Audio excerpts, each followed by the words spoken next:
বর্ষাকালে বিদ্যুতের তার সংযোগ বা বিদ্যুতের কাটা তারে সংযোগের ফলে যাতে কোনো রকম দুর্ঘটনা না ঘটে সে বিষয়ে সাধারণ মানুষকে সচেতন করতে মঙ্গলবার WBSEDCL এর পক্ষ থেকে মেদিনীপুর শহর জুড়ে মাইকিং এর মাধ্যমে সচেতনতামূলক প্রচার করা হলো। এদিন মাইকিং এর মাধ্যমে সাধারণ মানুষকে সচেতন করা হয় যাতে কোথাও কোনোভাবে কাটা বিদ্যুতের তার পড়ে থাকলে বা ভেঙে পড়া গাছ থাকলে সতর্ক হওয়ার জন্য, যাতে বিদ্যুৎপৃষ্ট হয়ে কোনো দুর্ঘটনা না ঘটে সে বিষয়ে সচেতনতামূলক বার্তা দেওয়া হয় বিদ্যুৎ দপ্তরের পক্ষ থেকে। বিরত থাকুন, প্রয়োজনে বিদ্যুৎ অফিসে যোগাযোগ করুন অথবা হোয়াটসঅ্যাপ করুন।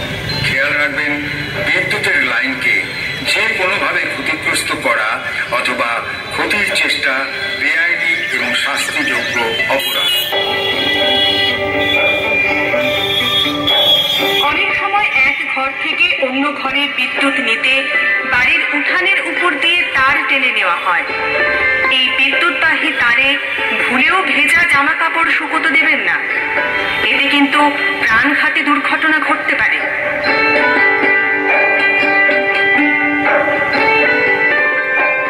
ঝড় বৃষ্টিতে বিদ্যুৎ লাইনে পড়ে থাকা গাছপালা কাটবার চেষ্টা করলে বিদ্যুৎপৃষ্ট হয়ে মৃত্যুর সম্ভাবনা